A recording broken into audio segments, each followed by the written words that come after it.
Took an L last night on Sunday Night Football. A lot to talk about and discuss in today's video. Lions news, we're going to get into it. Brian Brianch and all of that.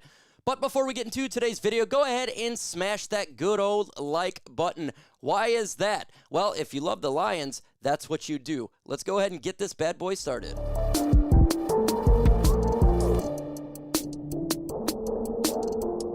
All right, folks, as you know, we took that L last night. And a lot to discuss into this thing right now. First off, we're going to talk about the Brian Brianch situation here and how that unfolded. First off, I am irritated with Brian Brianch. What he did was very immature. And it is time for him to grow up, just like it took Jameson Williams last year. That I thought that penalty last year, James almost cost us the game.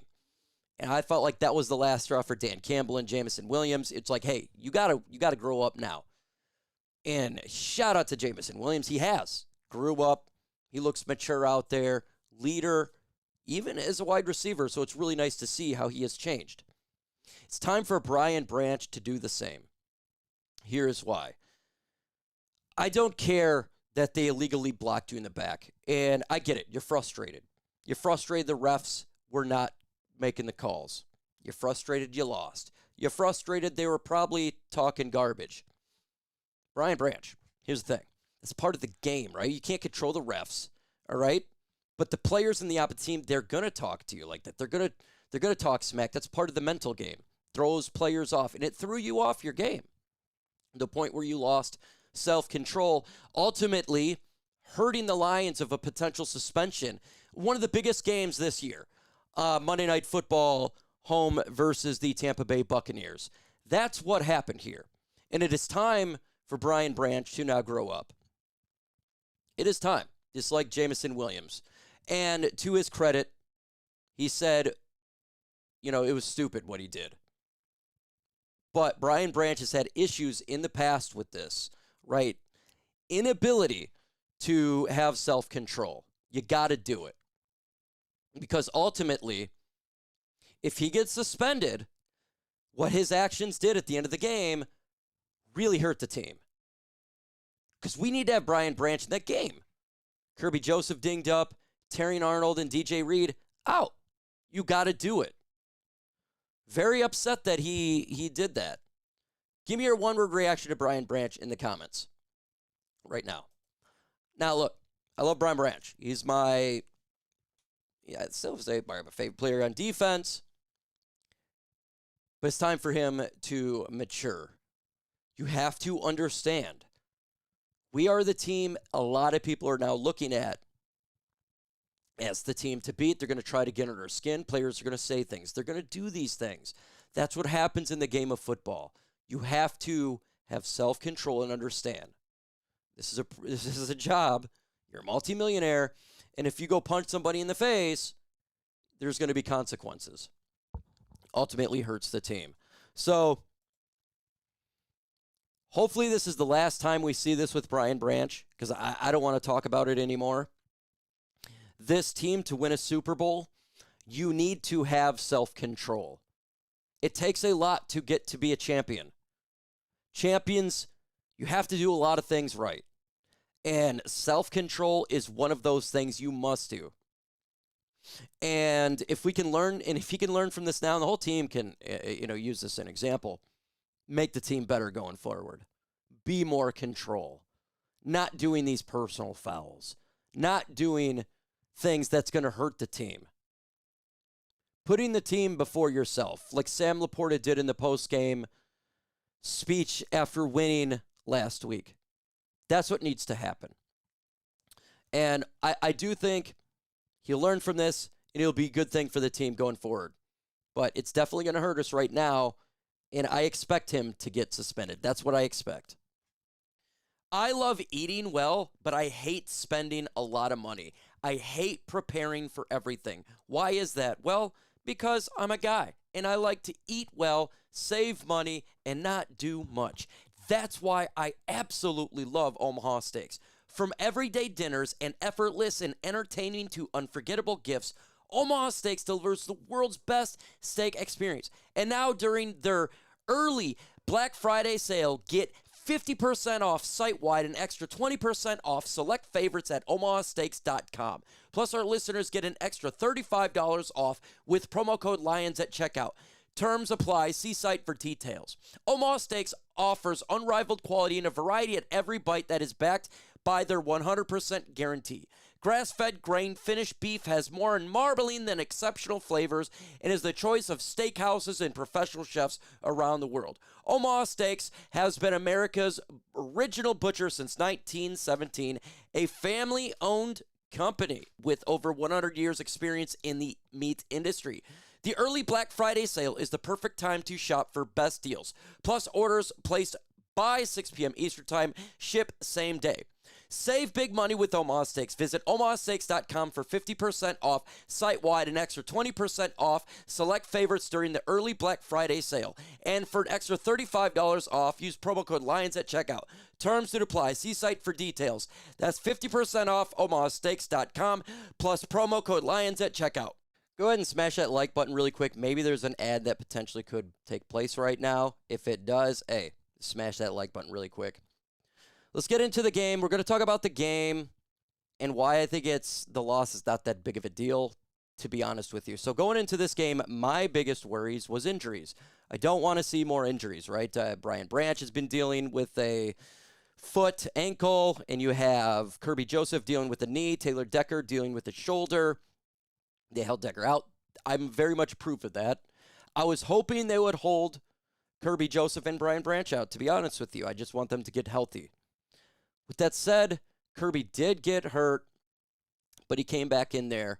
So, all in all, in regards to health, we survived. So that's a positive thing. I'm looking at this year not about just winning a game. It's not about just winning. It's making it to the playoffs and getting to a Super Bowl. So I looked at this Kansas City game and like, if we win, awesome, right? That would be just epic 5-1. If we lose, it's not that big of a deal. That was my thought process. And it still is. You know, I look at the game. I thought there was some good. The first drive was amazing. And it should have been a touchdown, in my opinion. The Jared Goff fluke. And we'll get into that the next segment. We're going to be talking about the refs. But I'm not going to blame the refs for this loss. When you lose 30-17, and we'll get into that stuff, it takes a little bit more. I think the refs definitely interfered in the game. But Kansas City beat us. That's my opinion. They out-physicaled us. They were getting first downs. Our secondary was beat up because we're injured. I wasn't too upset that we lost. I seen in the comments there, a lot of people was upset, guys. Seriously. I don't think it's that big of a deal. We're 4-2. I didn't expect to be 4-2 at this point. I was thinking maybe more 3-3. So that, you know, we're sitting pretty. And that's what it's all about. The offense, I thought Skip did pretty good there on the left side. I thought he did fine.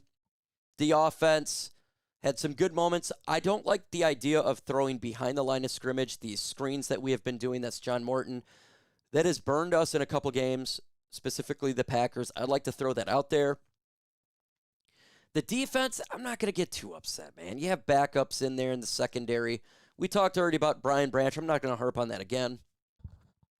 But when you have backups of the backups in there and you're going against Patrick Mahomes and the referees, this is kind of what you expect, right?